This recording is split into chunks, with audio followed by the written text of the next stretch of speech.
Ho, ho, ho. No soy Santa Claus, pero os traigo regalos.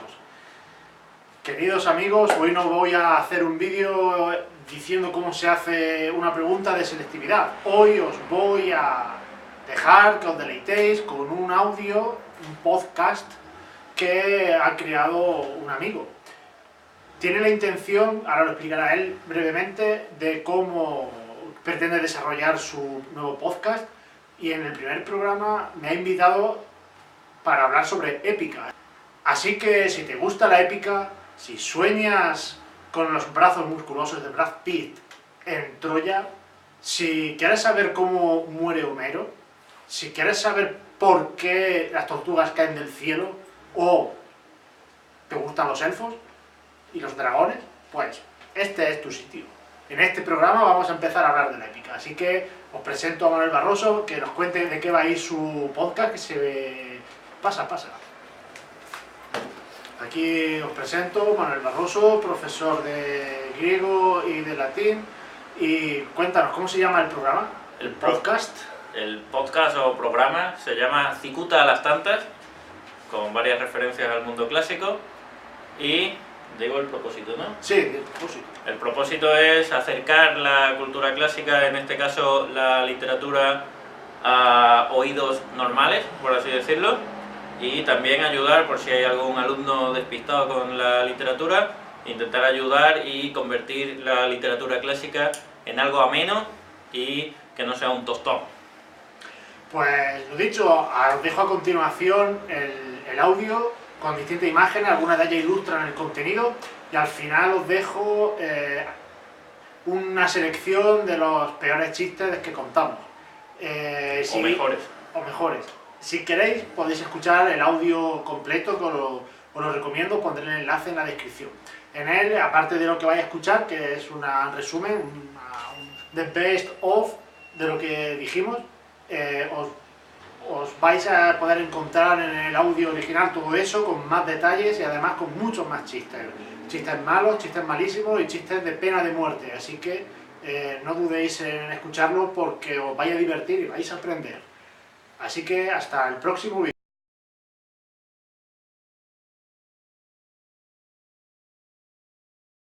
Yo lo que quería preguntarte es si no te parece, porque yo creo que tengo la sensación de que la épica, tal y como conocemos la épica clásica, en el sentido griego, en el sentido latino y en el sentido hispánico y de las demás lenguas... Podríamos decir europeo, ¿no? Europeo, a nivel de literatura, cultura europea.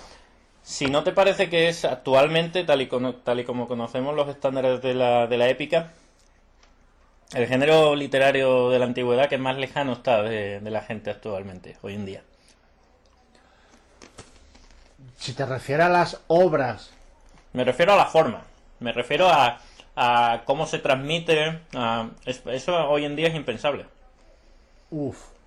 Pero es que aquí entraríamos en un trabajo que no es pertinente en este programa, que sería casi de definición o de análisis de la forma, de la épica. Es pertinente, pero aquí se busca una síntesis. Claro, a ver, está de moda ciertos autores de épica. O sea, cuando hablamos de fantasía hoy en día, ¿de qué estamos hablando? En muchos casos, de épica. Es de épica en cuanto a la temática, en cuanto al contenido, pero no en cuanto a la forma. Pero seguro que no. A ver, no hemos terminado. Canción de Hielo y Fuego no ha terminado. No sabemos si habrá un final propio de una obra épica, pero por ahora la forma quizás se está manteniendo, asumiendo todo lo que la literatura ha ido desarrollando. El tema de la novela Río y todo eso, ¿no?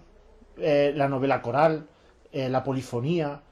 Ya te estás metiendo en conceptos que nuestros oyentes muy complicados no van a entender. Siempre está Wikipedia, pero a ver... Esto es didáctico, es para que la gente se entere de lo que hablamos, ¿sabes? Voy a decirlo de otra manera. La épica. Si cogemos una obra épica de la antigüedad, vámonos, por ejemplo, a algo que os recomiendo. La Ilíada. Que es lo primero de lo que Pero, hablar. claro, a ver, nosotros tenemos un concepto de la Ilíada que cuando te lo lees, pues no es. O sea, la Ilíada no tiene un comienzo, un desarrollo o un nudo y luego un desenlace. Ahora va a venir la otra pregunta que yo quería hacerte. Bien, Pero entonces, hoy en día, ¿qué ocurre cuando leemos una novela de fantasía épica? Que fíjate el apellido que tiene. Sí. Le ocurre algo. Y es que estamos leyendo una novela. Cuando se leía una obra épica antes del siglo XIX, vamos a decir XIX, que es cuando la novela coge fuerza y ya se define, antes de eso, la épica es otra cosa. O sea, no es una novela, pero sí es épica. La épica es un concepto que no hace referencia quizá a una forma, sino hace referencia a un contenido solamente. Ya, no, pero por eso he insistido, si te das cuenta, he insistido en si podemos rebobinar el audio. Sí, no, pero... He insistido bastante, he dicho en la forma. Le voy a dar el botón. He dicho en la forma, y cuando digo en la forma me refiero a que estamos hablando, y esto tiene que quedar muy claro para quien nos oiga y va a hacer unos exámenes de literatura. Tiene que quedar muy claro que la épica en la antigüedad, y no solo la antigüedad, sino hasta, como tú has dicho, hasta el romanticismo, es verso. Claro. No solo es verso, sino que es música. No sé hasta qué punto, hasta qué punto histórico es música. Porque la antigüedad clarísimamente es música. En la España del siglo XII es música. También. ¿Cuándo dejaría de...? Porque, por ejemplo, la araucana de Ercilla no sería música. No la veo yo. No, pero porque ya se concibe de un modo distinto, ya no se concibe como una obra oral. Lucano, yo estoy convencido de Bellum Civile, la Farsalia. Sí. Que huile. Bellum Civile, la guerra civil, mal llamada Farsalia. Sí. Yo estoy seguro de que ese hombre no se iba por ahí a Roma a cantar su obra. Vale. Es una obra más bien para ser distribuida pues, entre amistades, entre grandes sabios y librepensadores de la época. Y yo no creo que la Farsalia sea una obra tal y como hacían la épica de la Edad Media, ¿sabes? Vale. Pues aquí voy a hacer entonces una mención Hazla. a Jacobson, que es un lingüista de principios del siglo XX. Todo mensaje, o sea, cada vez que hay un acto de comunicación, hay un emisor, un receptor, hay un mensaje, hay un contexto, ¿vale? El código, el canal. Esto seguro que la audiencia lo domine. Sí, porque desde prácticamente primero de la ESO se estudia, si no todos, casi todos estos elementos. Claro, hay que tener en cuenta que hay un receptor y hay un emisor, pero es que el emisor, su importancia, Sí, sé lo que va a decir. o una de sus importancias recae en su intención comunicativa y en el público objetivo de la obra. Es decir, un escritor muchas veces escribe, o normalmente la teoría dice que escribe pensando en quién va a leer la obra o a quién quiere dirigirla. Claro, Lucano escribe una obra pensando en cierta aristocracia. En los huéspedes de su hotel. ¿Qué pasa con Ercilla? Ercilla sería un Lucano. Seguramente. Ercilla, su intención no era que su obra se recitase de memoria en las plazas, sino que su intención era demostrar su sabiduría, su conocimiento, su pericia poética. No es lo mismo que tú digas algo para que lo que estamos haciendo ahora mismo. Sí. Estamos intentando hacer algo para que lo entienda el mayor... Sí, abarcar como Zulu, abarcar lo más posible. Efectivamente. Queremos abarcar que todo el mundo nos pueda entender. Si yo quiero escribir o comunicar algo que solo quiero que lo entienda una élite, pues a lo mejor uso un vocabulario concreto, uso una forma y además firmo. Si yo es lo que hizo Lucano y Ercilla, Lope de Vega, en fin, hay una serie de escritores que buscan hacer épica culta, mientras que otros quieren hacer una épica popular. Eso es lo que iba al principio, es la épica popular no hay actualmente. ¿Qué épica popular? La gente que los cuentacuentos no es épica. No hay épica en verso. Eso. No. Ni popular, ni épica popular. Sí. Que va gente cantando por ahí en las paradas de metro. ¿Por qué Canción de Hielo y Fuego no es épica popular? La otra pregunta que yo quería hacerte es la siguiente. Porque dice, vamos, lo vamos a leer aquí, que por eso vamos a utilizar esto por primera vez, la tablet esta. Y dice que la Ilíada, ¿dónde está esto? Dice, la Ilíada no narra la guerra de Troya. No. Sino que tan solo narra, esto lo estoy leyendo, que tan solo narra los hechos acaecidos en 9 días del último año de esta guerra. Todos los demás hechos de la guerra de Troya, como son la boda de Tetis y Peleo, el juicio de París, el rastro de Helena, caballo de Troya, son anteriores o posteriores a la Ilíada. Entonces yo te pregunto una cosa. Durante la época oscura, que seguramente sería el periodo de formación de los poemas homéricos, bueno, seguramente no, casi seguro que la época oscura es el periodo de formación de los poemas homéricos.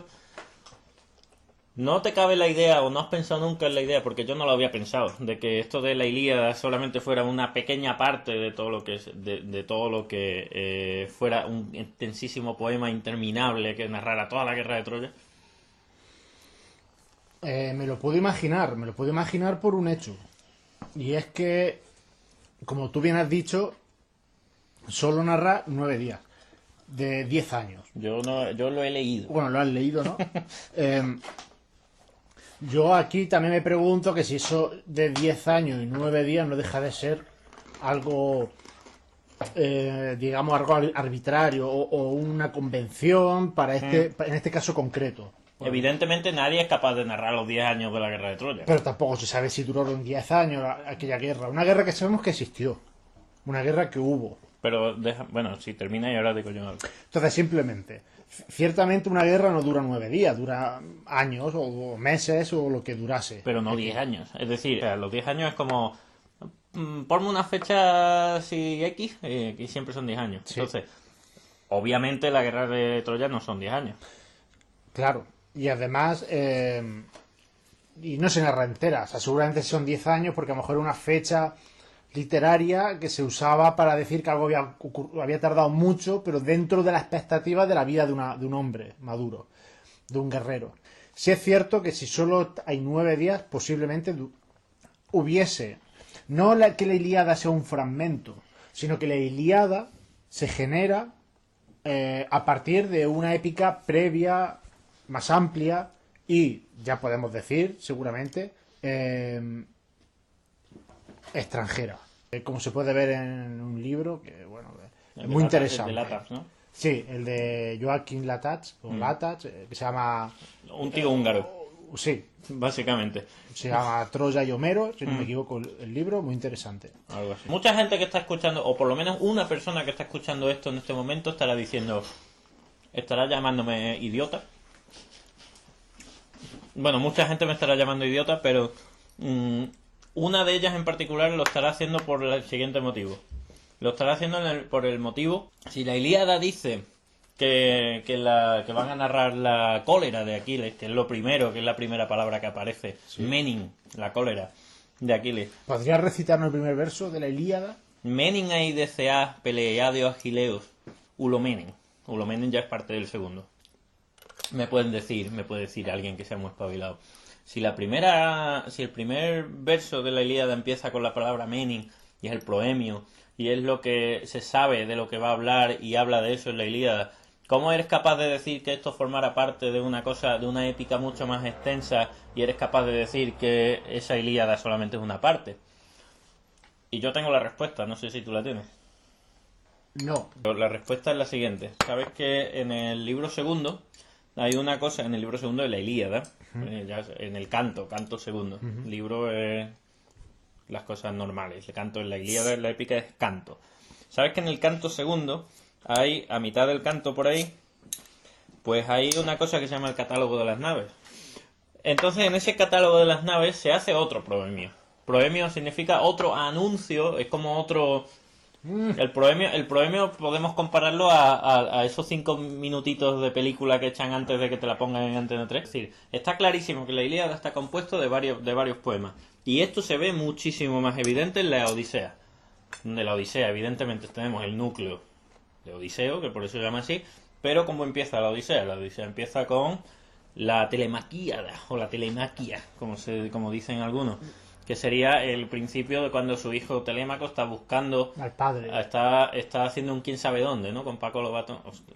Esto sí que no lo va a entender. Eso es una referencia... No. Está haciendo un programa de los 90.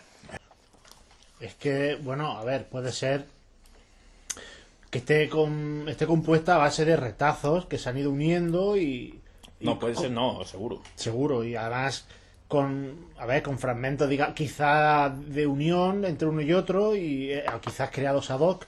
Y además, la propia lengua. Así que yo creo que la propia lengua de la Ilíada seguramente te puede ir dando información acerca de eso.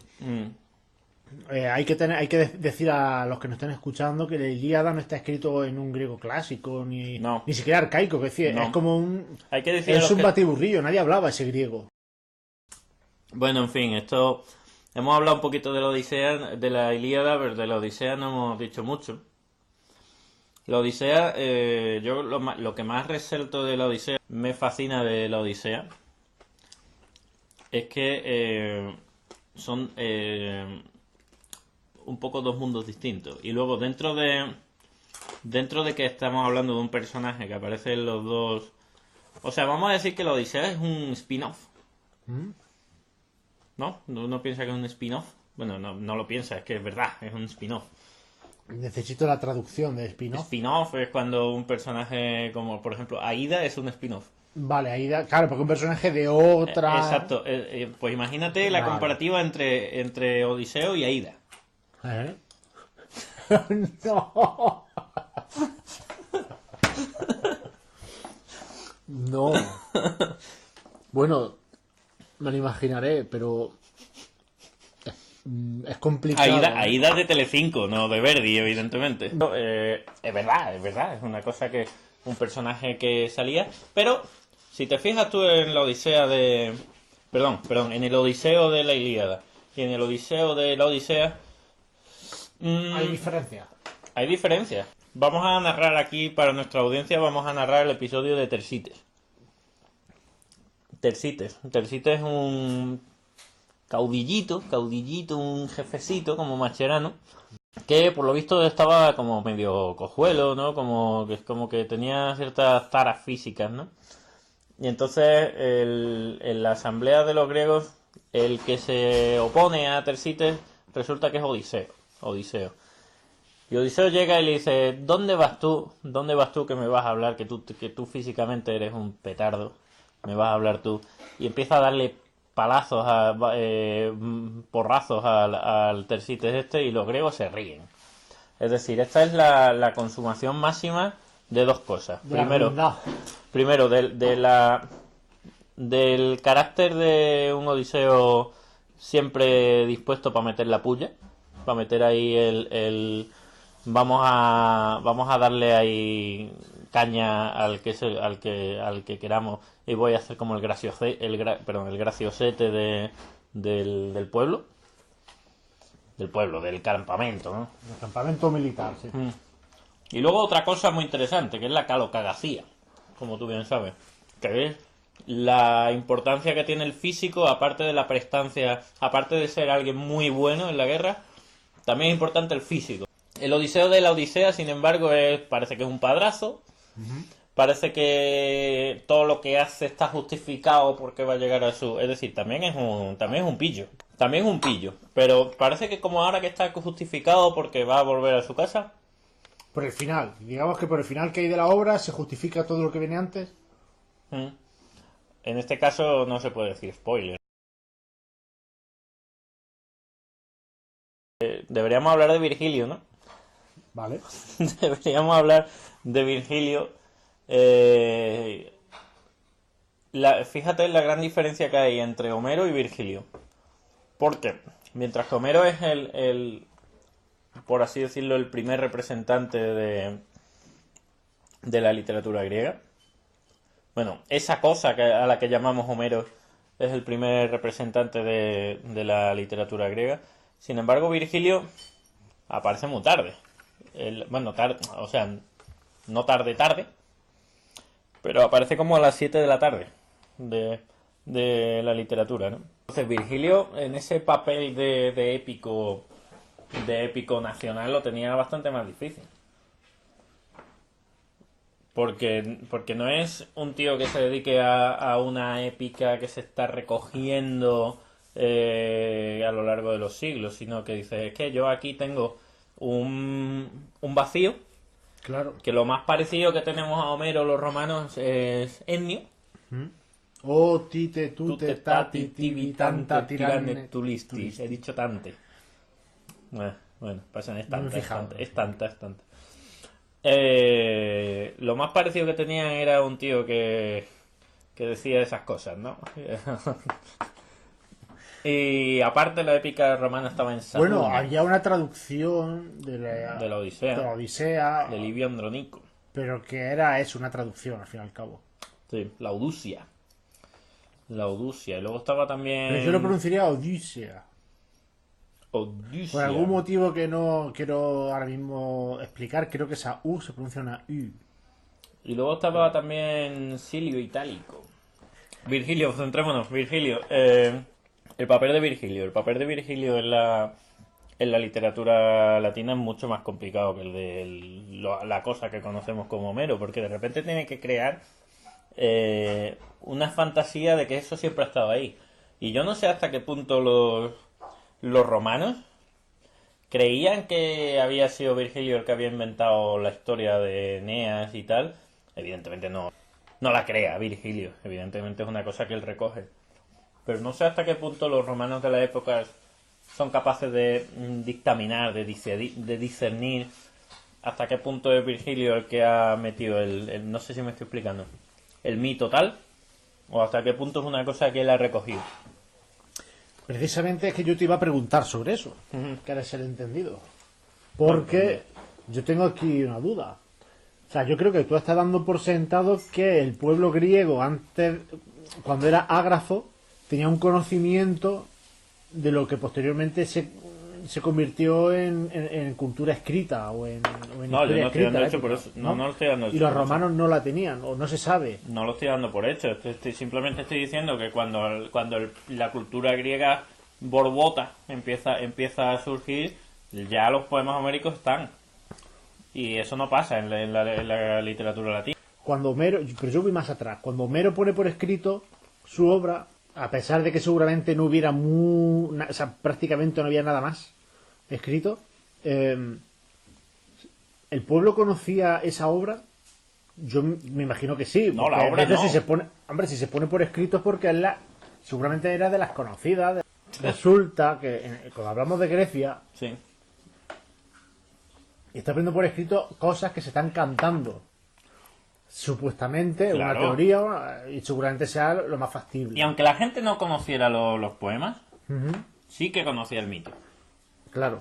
Pero ¿hasta qué punto? Y tú me estás preguntando que si en Roma, o sea, tú te estás preguntando que si en Roma eso Claro. es igual. ¿Hasta qué punto la gente era tan partícipe del mito de Eneas y de la creación de Italia, por así decirlo, como la conocemos? ¿Cómo le llega a Virgilio el conocimiento del mito griego?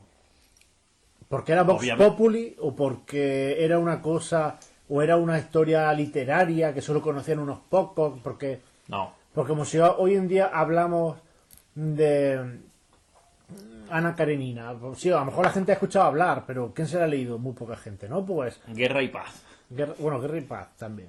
Pero bueno, podemos irnos a obras de estas que ha leído una minoría. O sea, estamos hablando de que Como los viajes de Virgilio, Gulliver. por ejemplo, hablamos de que Virgilio populariza algo que nadie conoce o Virgilio pone por escrito algo que todo el mundo conoce. Digamos que esa es la diferencia. Yo creo más en lo primero. Yo creo más que el tío ha sacado cosas que se decían y ha creado, bueno, yo creo que es el sentir mayoritario de la filología latina, ¿no? El tío saca de su experiencia cosas que sabe que se dicen, pero solamente hay que fijarse en las referencias que hay a la familia de Julio César, porque eso es otra cosa. Mientras que los poemas de Homero nunca, bueno, nunca es muy arriesgado decirlo, ¿no? Sobre todo con 48 cantos que hay que dominar para hablar de Homero. Pero normalmente en la poesía de Homero no suele haber, porque como no se sabe qué fecha estamos hablando, no hay una referencia al mundo actual, no hay una referencia al mundo contemporáneo de Homero.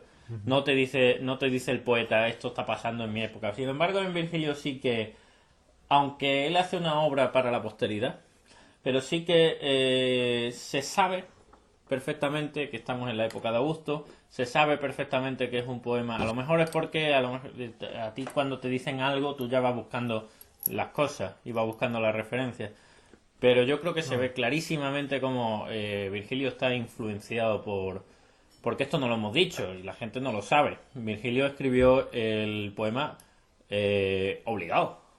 Virgilio escribe la Eneida obligado por un señor que gana una guerra, que se impone a su antiguo colega, que es Marco Antonio, y le dice, oye, es que ahora tenemos que tener un canto nacional.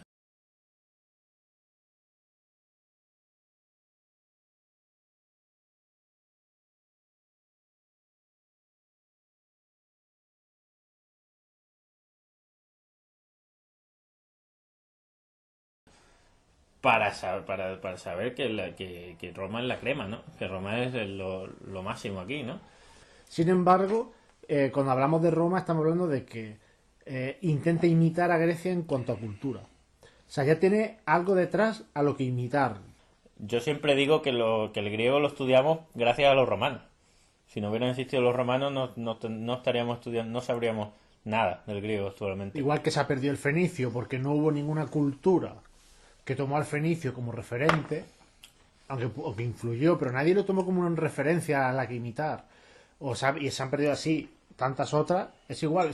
Esas dos diferencias. Diferencia de que la obra de Homero se escribe con unos fines distintos que la obra de Virgilio. Con unas motivaciones distintas. En un sitio es complacer a una aristocracia, al poder, que seguramente.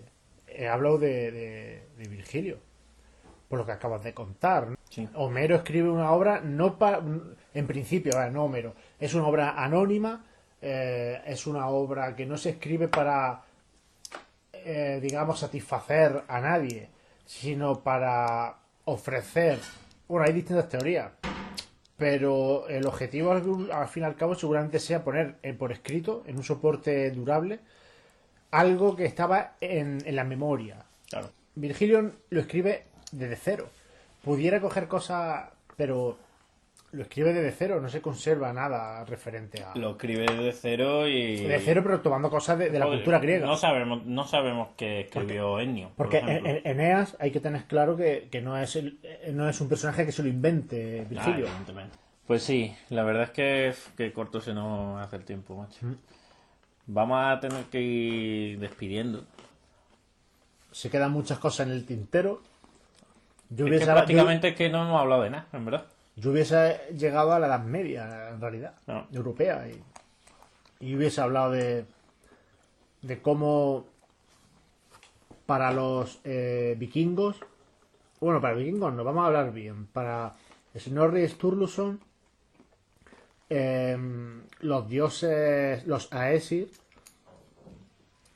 son dioses que en realidad son héroes de la guerra de Troya. O sea, llega hasta ese punto el querer unir la cultura vikinga. O sea, estamos hablando de un islandés del siglo XIII o siglo XII, quiere unir su cultura, su leyenda, su mitología con Troya, ¿no? Claro. O sea, llega hasta ahí la influencia de la importancia o la influencia de la guerra de Troya. Es otro spin-off entonces, ¿no? Esto va de spin-off. Es una intertextualidad. Hay obras medievales españolas que te cuentan la guerra de Troya también. La verdad es que, pues bueno, que quedamos para otra reunión si la gente que nos ha escuchado sigue viva. Y estas cosas, ¿no? Y nosotros, evidentemente, que está claro que nosotros tenemos que seguir vivos. Muchas gracias por haber llegado aquí. Mamá.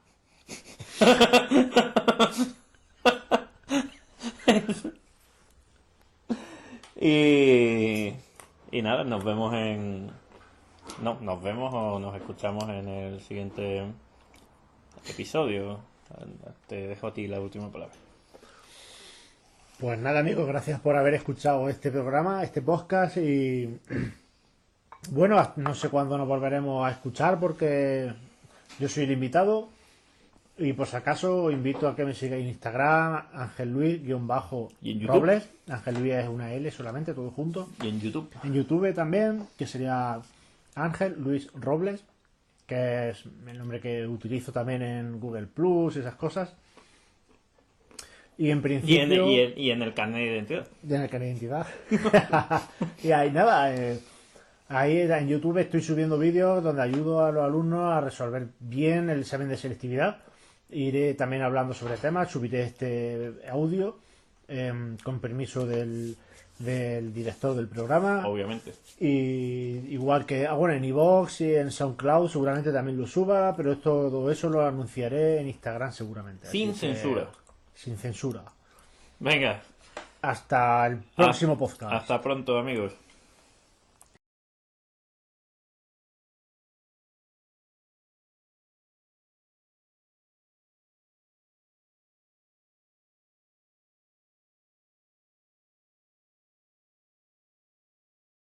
Jacobson es como el Vicente del Bosque de la ESO. Explícame la referencia. Porque es un señor que tiene mucho respeto. Es como que nadie le puede tocar. Cierto. Y como que está muy asentado, ¿no? Es como... Pues eso, el Vicente del Bosque de la ESO, de la lengua. Entre los profesores, entre los alumnos es igual, pero sin saber que se llama Jacobson. Pero se estudia, lo que él dice se estudia. Y ya a estas alturas los alumnos tampoco saben quién es el Vicente del Bosque. Cierto. Esto no es publicidad. Es para ¿no? pensar que somos terraplanistas o algo. Diciendo estas cosas. No, ¿Y esto no es publicidad. qué malo es, que sé yo, ¿qué pasa? Pues, No, nada. Sí, sí es malo, pero bueno, sigamos. No, pero quiero dejar a mi audiencia con la duda de si soy terraplanista o no. Amigo mío. Yo es que esto es una cosa que llevo muy... Tendréis que ir a su casa a acosarle a ver qué dice. Claro. Cosas, pero Es no que me acuerdo. yo quiero Pregunta, yo quiero preguntarte si sabes cómo murió Homero. Homero, sí, Homero Vale. iba andando por el campo, pero como no veía, se tropezó con una piedra y se cayó a un río. Lo que no sé es qué río era. No, eso no es lo de Homero, ¿no? eso te lo acabo de inventar. Sí, pero tenía algún porcentaje de probabilidad había de que acertar. No. Pues que Homero estaba en un barco, que viajaba mucho, y le dijeron los marineros de ese barco: cuanto más, menos tengo, y cuanto menos, más tengo. Y Homero se ofuscó tanto con ese acertijo que por el estrés se murió. Tuvo un shock. Sí, fue por el estrés. Y las vidas de los autores clásicos siempre son así de traumáticas al final. Uno, a Esquilo, bueno, en la tragedia hablaremos de Esquilo, que le cayó una tortuga en la cabeza. Homero... Es lo más normal del mundo. Homero Que caiga una tortuga del cielo. Sería muy a Eurípides se lo comieron los perros. Bueno, eso tiene más sentido, porque En perro Empédocle- hambriento ahí por ahí. Empédocles se tiró al volcán Etna. Quería conocer a Vulcano. Y Bueno, Homero... perdona, a Hefesto. Y a Homero le dijeron: cuanto más, menos tengo, y cuanto menos, más tengo. O algo así. A lo mejor los que se sepan el acertijo comprobarán que lo estoy diciendo mal. Bueno, pero tiene sentido, ¿no? Hoy en día siempre decimos, cuanto más dinero tienes, eres más infeliz, menos feliz eres, ¿no? Pero es que... ¿Digo la solución ya? También está recogida en la obra. Sí. Ah, ¿cuál es? Los piojos. ¿Y qué Porque es más? ¿Y qué es menos? cuanto más te rascas, menos tienes. Y cuanto menos te rascas, más tienes. No puedo creerlo. No puedo creer que la vida del poeta épico más famoso e Acabé importante por de culpa Europa de unos piojos. sea tan banal y tan frívolo. Y Pues se así es. arrojó por la borda. Pues no lo sé, creo que no me acuerdo. O sea, a lo mejor es porque se tiró para atrás en la desesperación, se dio un chocazo con... Recobró la vista y no pudo soportarlo. Estos los griegos no eligen a Ribery para gobernar los ejércitos, ¿vale? Por favor, Ribery, no nos denuncies. No. Iván Campo tampoco, por favor. Pero yo no he hablado de Iván Campos. Pero A mí me decían Iván Campos. quería hacer la referencia. Silio itálico. Silio itálico, el Sili de toda la vida. El Sili, claro. El- La Sili. Tú le dices a la Sili, abre la ventana. Y Sili, que está conectada a la base de datos de tu casa, Te abre la escribe ventana. una traducción de... Claro, Te escribe un poema. claro. Bueno, entonces...